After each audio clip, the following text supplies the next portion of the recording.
Copinha do Mengão, Copinha São Paulo, Flamengo entra em campo contra o São José às 3h30 da tarde. Torcer para os meninos da base darem o pentacampeonato ao Flamengo. Esse que é uma principal competição lá do Sub-20 do Flamengo. Mengão que deve vir aí com um time mais baixo ainda, um Sub-17, talvez Sub-18, porque de fato a equipe do Mengão, que é o Sub-20, deve aí começar jogando o Campeonato Carioca. Então eles começam a Copinha Praxe e depois migram pro Carioca. O Mário Jorge até viajou lá para São Paulo, o Flamengo está em Osasco, e depois que começar o Campeonato Carioca, o Mengão deve utilizar o time da Copinha basicamente para o Campeonato Carioca. Bom, falar sobre uma coisa importante que aconteceu: o ministro Gilmar Mendes do STF delegou aquele veto ao presidente, ex-presidente, agora então novamente presidente da CBF, o Adalberto, ele que vai retornar ao cargo da CBF como presidente. E aí, gente, isso é muito importante porque isso evita com que as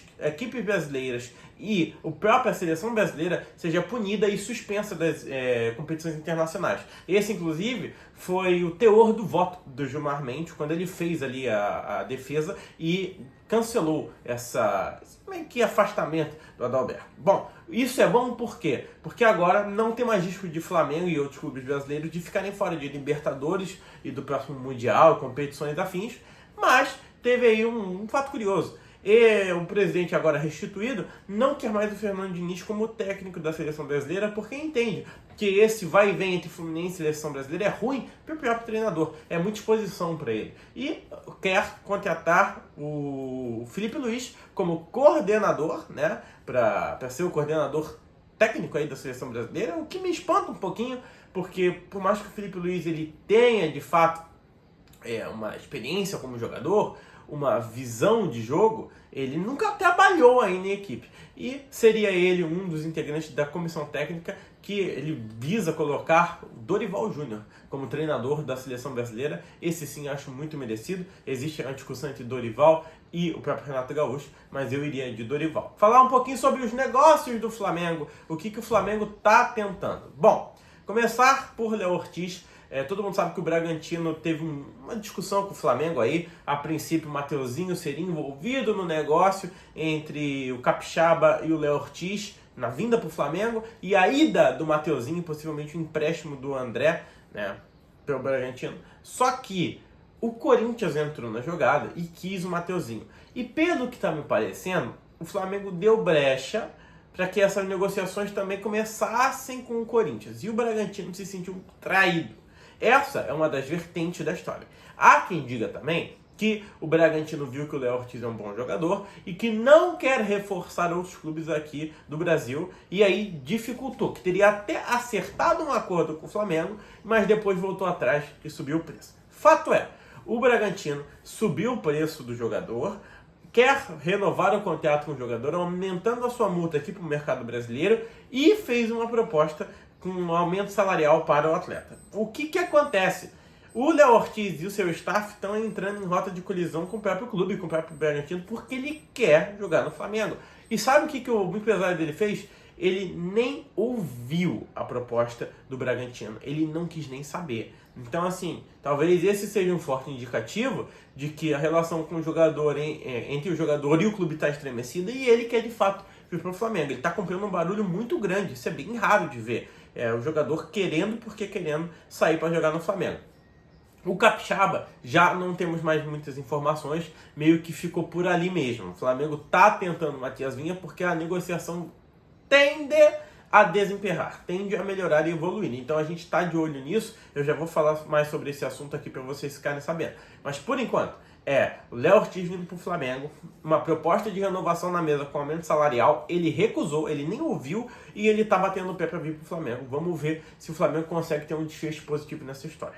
Com relação ao Matias Vinha, o Flazueira apontou que a Roma ela tem aí o problema do fair play financeiro, isso todo mundo sabia. Mas ele levantou o dado que é o seguinte: a Roma só pode gastar atualmente 1,5 milhões de euros em contratação. Se ela gastar mais do que isso, ela cai no fair play financeiro. E isso é um baita problema. Até porque, com 1,5 milhões de euros, ele não contrata ninguém. Isso dá 7 milhões de reais. Eles não contratam ninguém. Como é que ele se livra desse fair play financeiro? Vendendo o jogador e desonerando a folha salarial. A folha salarial dele está muito inchada, o clube não consegue pagar. É assim que acontece com o problema do fair play financeiro. Quando você tem uma folha muito maior, um elenco muito maior do que você tem de patrimônio para pagar. E aí, como isso gera um caos financeiro dentro do elenco, dentro do time, o clube acaba sendo punido. Então, basicamente, é isso. E aí, eles precisam vender jogador para poder contratar jogadores melhores. E o Flamengo precisa contratar um lateral esquerdo. Então, basicamente é isso. A janela de transferência fecha no dia 3 de fevereiro e o Flamengo está meio que contando com esse truque, com esse coelho da cartola. O Flamengo está tentando tirar essa carta da manga para ver se a Roma flexibiliza e vende o jogador. Eles antes eram irredutíveis em 10 milhões, agora já aceitaram baixar um pouco mais. O Flamengo está tentando, mas o que pega é a taxa de vitrine que a Roma tem que pagar ao Sassuolo, e aí eles estão querendo aumentar o valor para sobrar mais dinheiro para eles. É basicamente isso. Bom, o Flamengo foi atrás também do Evander, e você sabe que eu critiquei muito. Só que o Portland Timbers negou de pronto, nem ouviu a proposta do Flamengo, bateu a porta na cara e falou: eu não vou vender o jogador. Com isso, o Flamengo foi buscar outras alternativas e tem saído em alguns mercados que o Flamengo está indo atrás de 2 meio-campistas, o que é importante, porque o Flamengo ainda assim busca outros meios para compor o elenco e suprir a falta do Everton Ribeiro. Quem seriam esses jogadores? Facundo Pelistri, que é um meio uruguaio de 22 anos, que atualmente joga no Manchester United e não vai ser mais utilizado. E o clube inglês tem o interesse de emprestar o jogador para o Flamengo. Isso é ótimo, porque o Flamengo não precisaria gastar nada agora, só pagar o salário do atleta, e não vai precisar gastar daquele bolo dos valores de 168 milhões disponibilizados para a contratação de jogador. E o outro seria o Adalberto Carrasquilha, esse panamenho de 25 anos que joga no Houston da MLS. Ele, a princípio, também é um bom meio-campista, já foi até eleito como o melhor meio-campista da CONCACAF, que é o campeonato mexicano. Ele atualmente joga na MLS e o Flamengo também sonda ele. Isso são boatos, gente. A gente tem que ver se de fato vão acontecer, mas eu acho que isso só vai pra frente se o Flamengo não insistir no Evander. Tem que ver se o Braz vai continuar insistindo em tentar trazer o jogador. Bom, essas são as notícias, essas são as informações. Eu agradeço por você estar até aqui comigo. Bom, se inscreve no canal, deixa o teu like, deixa o teu comentário, compartilha com seus amigos e assina o sininho da notificação. Fui!